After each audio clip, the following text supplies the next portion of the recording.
Ahoj, vítejte u mého videa, v kterém budu mluvit o zakázaném části internetu, kde naleznete nájemní vrahy, dětskou pornografii,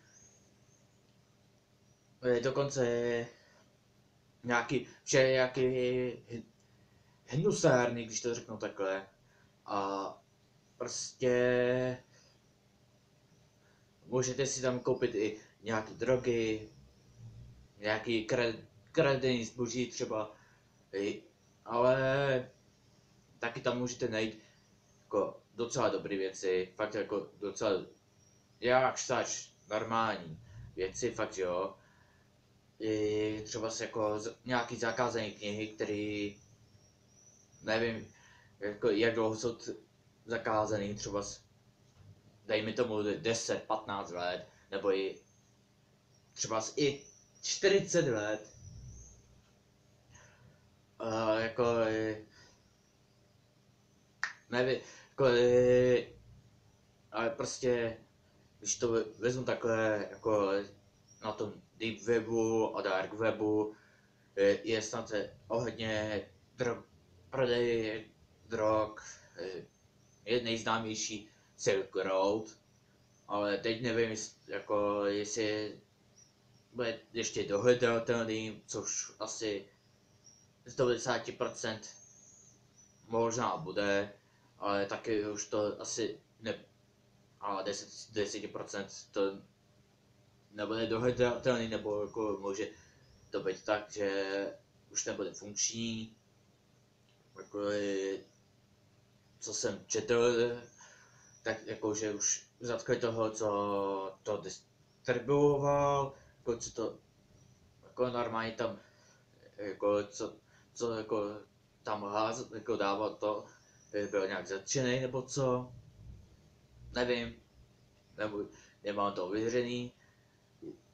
A když už jako tam jsou takový, když už jako třeba dětská pornografie, to je docela hnus, jako prostě pedofilové jako to docela jako vyhledávají, což jako trošku nechápu, jako prostě je to pro mě ujitý,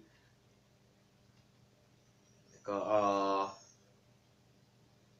když to vezmu, prostě jako můžete tam narazit na Red Room, což je to dost těžko dohledatelný. Jako, párkrát jsem to byl, nebudu říkat, že jsem tam nebyl, jako jenom, ale dával jsem si pozor, abych tam nevlezl na nějaký, hlavně na nějaký porno stránky, když to řeknu takhle. A prostě bych vám tam neradil, abyste tam chodili, ale přímo jako, nebudu vám to zakazovat, protože byste tam taky chodili a říkali mi, že jste tam vlezli, dostali jste do průseru,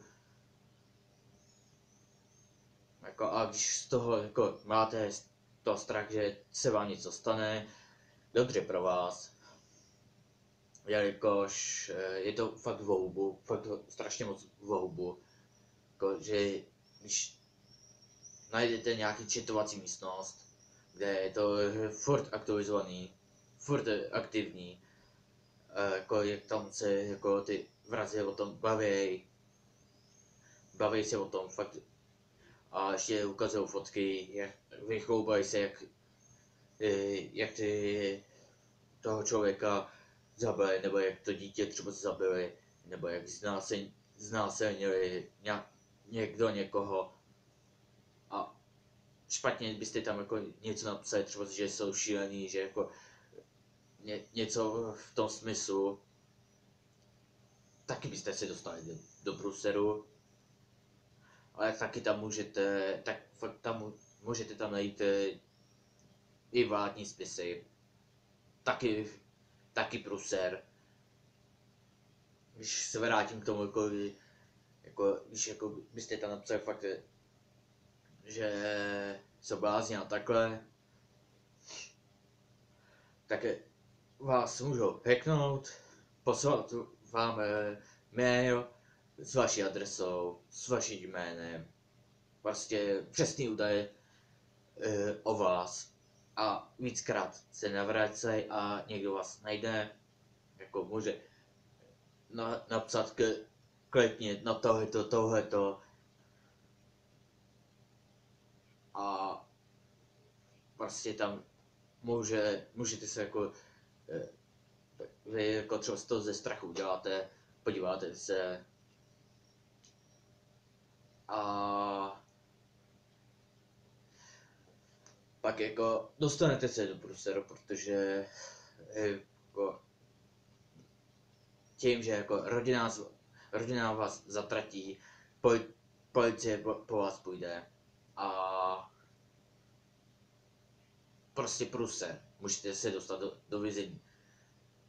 Že jako prostě jako vy se jenom kvůli tomu, že vy se na to podíváte a nevědomky vy to budete posílat i ostatním. Úplně nevědomky. A můj názor je, že jako je to docela tak jako z 80 až 90% nebezpečné místo. Jako můžou to jako zneužít nějací teroristé, jako ohledně zaútočení třeba na nějaký stát nebo na nějaký kontinent a rozpoutat třetí světovou, což jako vykřičník a fakt zůstává na mraky vykřičník, jelikož je to jako se tam normální smrtelník nedostane žádný třeba nějaký vyhledávač, jako například Google.cz, Seznam a tak dále, prostě ty normální robotický vyhledávače na to nejsou stavený. A jediný jako normální jako prohlížeč, jako potřebujete na to speciální prohlížeč, abyste se tam nějak vůbec dostali, což jako je to docela dobrý to v tom, že z určité části vás zachová anonymní, ale není to jako není to úplná anonymita, protože se dostanete jenom do 4 úrovní, jako jenom 4 úrovně, jako je to dokáže schrnout do jedný a jako můj názor a zůstanete fakt anonymní, ale jakmile se dostanete do 5. úrovně, což jako, to byste se museli dostávat hlouběji do toho deep webu, čili jako, když to vezmu, jako když jste na deep webu a kopete hlouběji a hlouběji, tak se dostáváte tím pádem do dark webu. A nejhorší, když to vezmu, vám to jako bylo v jednom creepypastě, což to jako vyprávěl Steak, jako jak jeden kluk si jako nechal udělat jeden prohlížeč, aby se tam mohl dostat, chtěl jako nějak, aby to mělo úplně kompletně zakrytý, jako IP adresnou všechno, jako prostě ten jeho kamarád chtěl jako se zeptat, jestli chce dělat něco nelegálního, jako prostě řekl, že ne, no, tak tam chodil, jako poradil mu, aby tu cenzuru nevypínal, nějakou dobu to měl zaplý, pak najednou vypl, jen schválně dostal se na nějaký četovací. místnost nebo kam, nevím, jak se to jmenovalo, už nevím, nebo spíš to asi nejmenoval, netuším už. A četl, nějakou dobu četl, koukal, jako viděl pár fotek, napsal, že jsou šílený, že to jsou psychopati a ne, přišel mail s jeho adresou a vícekrát nechoď, pak jako to řekl, pak jako najednou mu přišel SMS-ka bez žádný číslo, nic, prostě smáznutý, jako, no tam v textovce bylo, v textovce bylo napsaný, vykoukni z okna, koukl, viděl tam chlápka s dodávkou a řekl zmáčkni Alt a F4 nebo tak nějak, jako aby nic zmáčkl, měl strach, zavolal spolubydlícího, no tak měl strach, zavolal policii, napsal mu, že ať dá, že dá pokoj a to, tak ať mu dá pokoj. Najednou, tak jako já část toho jako si pamatuju přesně, vynechám radši a najednou tak zavolal policii, byl najednou rachot dveří, prostě třískání a když přijel policie, bouchání ustalo, v pohodě. Pak najednou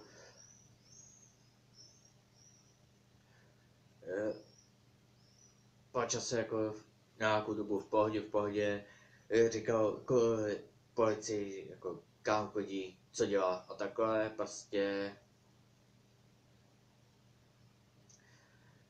všechno jako bylo prostě pod kontrolou a najednou sedl si k počítači, zapl se mu to, nebyla tam žádná ikona, který tam měl, prostě jenom jedna jediná ikonka, kterou tam vůbec se nedal volat sám. No, tak to spustil. Koukal a prostě chtěl to vypnout, opravdu to chtěl vypnout, ale měl strach, aby na něj nevyskočil nějaký chlápek v masce a někam ho nevzal. A jako pak mu napsal, že jako někdo napsal, že je rád, že se na to kouká a nějak dokoukal to, prostě to dokoukal a najednou nějakých 20 přijatých hovorů, nějakých 50 SMSek a že s tím stém, že ho neznají, že jako nečekali, že takový je. A prostě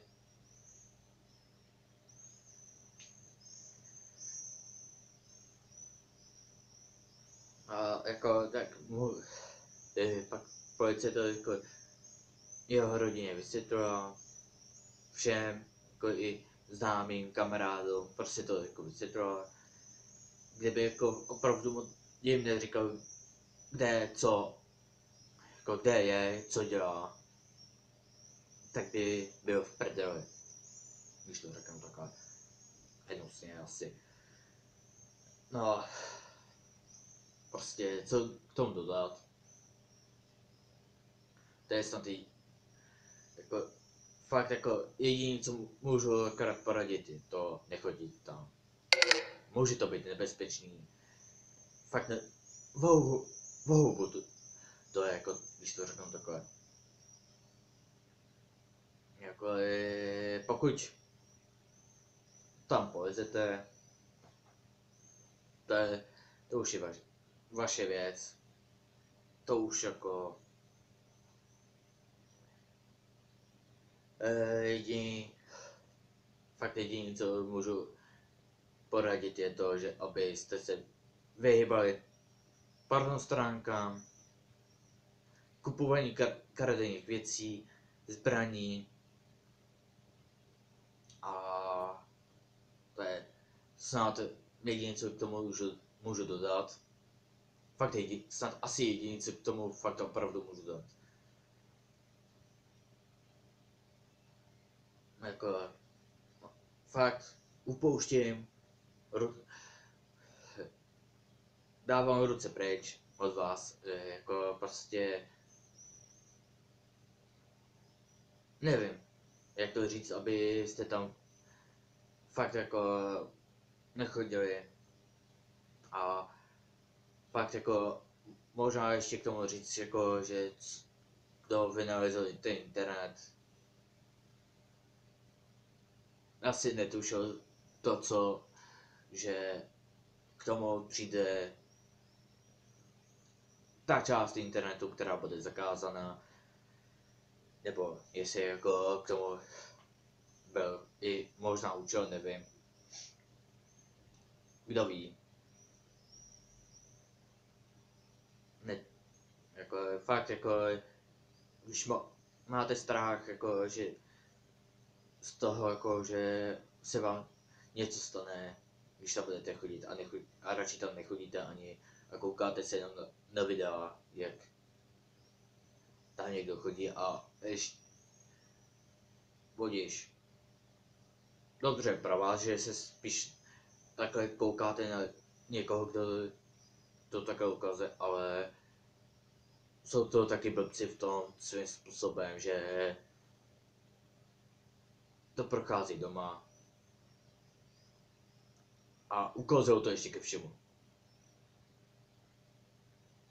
Tam jako musí se využívat hodně inteligence, musí se u toho přemýšlet, co vás tam čeká asi přibližně.